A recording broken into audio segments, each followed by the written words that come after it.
میرے بیٹے، جس دن تو پیدا ہوا ہم نے اپنے لیے جینا چھوڑ دیا۔ اوئے ہوئے ہوئے ہوئے، ہم تیرے لیے جیے۔ تیری ماں تجھے دودھ پلاتی تھی، میں تیرے لیے روٹی کے نوالے لاتا تھا، میری ساری کمائی پہلی اور آخری سب تیرے اوپر لگتی تھی۔ تجھے خوش دیکھتے تھے تو خوش ہوتے تھے، تجھے روتا دیکھتے تھے تو ہم روتے تھے۔ وَإِذَا ذَاقَتْكَ بِالسُّقْمِ لَيْلَةً لَمْ أَدْلِ سُقْمَكَ إِلَّا سَاهِرًا أَتَمَلْمَلُ۔ جب تو کبھی بیمار ہو جاتا تھا تو تیرے سرانے بیٹھ کر ہم ساری رات روتے تھے اور دعائیں کرتے تھے، یا اللہ ہمارے بچوں کو بچا لے، ہمارے بچوں کو صحت دے دے۔ اس تڑپ میں ساری ساری رات میں جاگتا تھا۔ تیرے لیے میں نے اپنا سب کچھ لگا دیا، اپنے لیے جینا چھوڑ دیا، اپنی خواہشات کو دبایا، تیری ہر خواہش کو پورا کیا۔ تجھے مسکرانے کے لیے، تجھے ہنسانے کے لیے میں دھکے دھوڑے کھاتا رہا، کبھی گرمی لو کی جھلسا دینے والی ریت اور کبھی سردی کے سرد ہوا کے تھپیڑے، لیکن میں ان دونوں سے گزرتا ہوا تجھے پالنے کی خاطر اپنے آپ کو کھپاتا رہا۔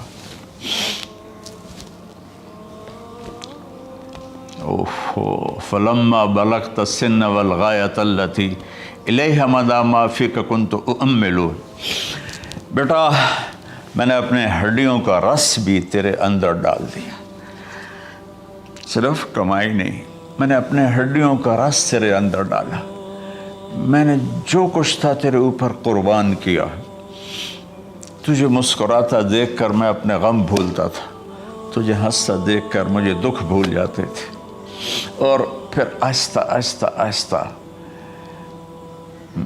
میری ہڈیوں کا گودا، میری کمائی تیرے اندر گئی، اور تو ایک خوبصورت درخت کی طرح بڑھتا چلا گیا، بڑھتا چلا گیا، بڑھتا چلا گیا، بڑھتا چلا گیا، اور میری بڑھاپے نے کمر جھکا دی اور میں جھکتا چلا گیا، جھکتا چلا گیا۔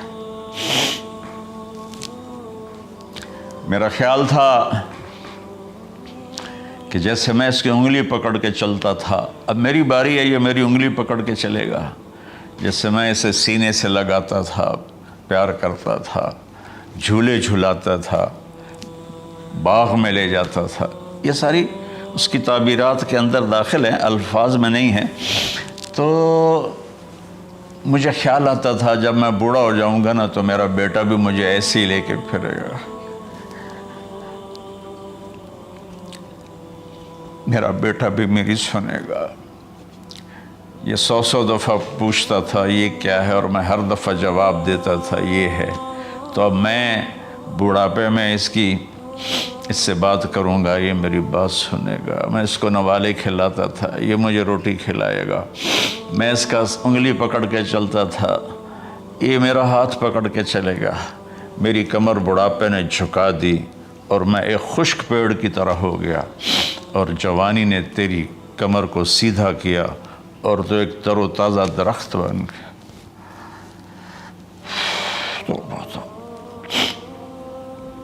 تو مجھے خیال آیا کہ میں نے 20 سال اس بچے کو پالا ہے، ابھی اپنی ماں اور باپ کو دیکھے گا، لیکن ایک دم اچانک کیا ہوا؟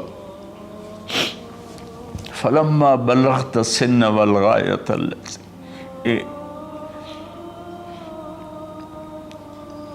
الیہا مدی ما فیک کنت اؤمل۔ جب تو اس عمر کو پہنچا جس میں ہماری امیدیں تیرے ساتھ لگ گئیں، ہمیں بڑھاپے نے بے آسرا کر دیا، اور تیری جوانی نے تجھے ہمت دے دی، تو ہمارا خیال آیا کہ اب یہ ہمارے ساتھ وہی کرے گا جو ہم نے اس کے ساتھ کیا۔ لیکن کیا ہوا؟ جعلت جزائی غلظۃ وفظاظۃ کأنک انت المنعم المتفضل۔ تو اتنا بدتمیز ہوا، تیری زبان چھری بن گئی، تیرا رویہ زہر بن گیا، اور میری ساری زندگی کی محنت کا بدلہ تو نے مجھے نافرمانی سے دیا، بد اخلاقی سے دیا، بدتمیزی سے دیا۔ میں حیرت بھری نظروں سے تجھے دیکھتا رہا اور میں اپنی پچھلی 20 سالہ زندگی کو جھٹلاتا رہا کہ میرے خیال میں اس کا نوکر ہوں اور یہ میرا مالک، میں اس کا باپ نہیں، میں اس کا نوکر ہوں، کیونکہ ماں باپ کے ساتھ تو ایسا کوئی نہیں کرتا ہے، یہ میرا مالک ہے اور میں اس کا نوکر ہوں، اس لیے مجھے ڈانٹ رہا ہے۔ کتنے بچوں کو میں نے یہ کہتے سنا اپنے باپ کو، تو میرے واسطے آج تک کیتا کی، تو میرے واسطے آج تک بنایا کی،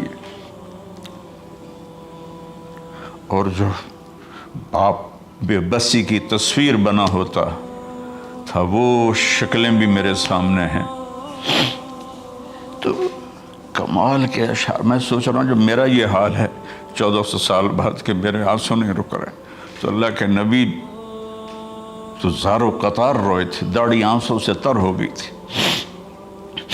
کہا بیٹا جب تو نے میری ساری زندگی کی محنتوں کا بدلہ بدتمیزی سے دیا، گالی گلوچ سے دیا، دھکے دے کر باپ کو گھر سے نکال دیتے ہیں، تو بیٹا میں یہ سمجھا کہ تو نے ایک خواب دیکھا تھا، تو نے ایک خواب دیکھا تھا کہ تو باپ ہے اور یہ بیٹا ہے۔ اصل حقیقت یہ ہے کہ یہ مالک ہے اور میں نوکر ہوں۔ پھر آگے کہتا فَلَيْتَكَ إِن لَّمْ تَرَ حَقَّ أُبُوَّتِي فَعَلْتَ كَمَا الْجَارُ الْمُجَاوِرُ يَفْعَلُ۔ اچھا چلو بیٹا، تو نے مجھے باپ تو نہ سمجھا، چلو ایک پڑوسی سمجھ لو۔ عرب میں پڑوسی کا بہت خیال کیا جاتا تھا، اور یہ عرب کی شان تھی کہ اپنے پڑوسی کو وہ عزت دیتے تھے جو اپنے گھر میں ایک دوسرے کو عزت دیتے تھے۔ تو اس نے پھر اس کی طرف اشارہ کیا کہ اگر میں تیرا باپ نہیں ہوں، تیرے رویوں کو دیکھ کر تو یہی لگتا ہے کہ میں تیرا نوکر ہوں، تو میرا مالک ہے، تو چلو اتنا تو کر دے جتنا ایک پڑوسی کے ساتھ کرتا ہے۔ فَأَوْلَيْتَنِي حَقَّ الْجِوَارِ وَلَمْ تَكُنْ عَلَيَّ مِنْ دُونَ مَالِكَ تَبْخَلُ۔ تو پڑوسی پر تو عرب خرچ کرتے ہیں، تو بھی تھوڑا سا میرے اوپر خرچ کر دیتا اور تو بخیل نہ بنتا، اور میرے خوابوں کو چکنا چور کر دیا، میری امیدوں پر پانی پھیر دیا، میرے بڑھاپے کو ذلت اور رسوائی میں بدل دیا۔ اچھا میرا پتر جا خوش رہو۔ ماں باپ کہاں بد دعائیں کرتے ہیں؟ تو میرے نبی کی آنکھوں سے آنسو، یہ ساری داڑھی تر ہو گئی، تو آپ نے اس کے بچے کو گریبان سے پکڑا اور جھٹکا دے کر دھکا دے کر دفع ہو جا، انت و مالک لابیک، تو اور تیرا سب کچھ تیرے باپ کا ہے۔ حضرت علی رضی اللہ تعالیٰ عنہ سے کسی نے پوچھا کہ آپ کے بیٹے حسن کیسے بیٹے ہیں؟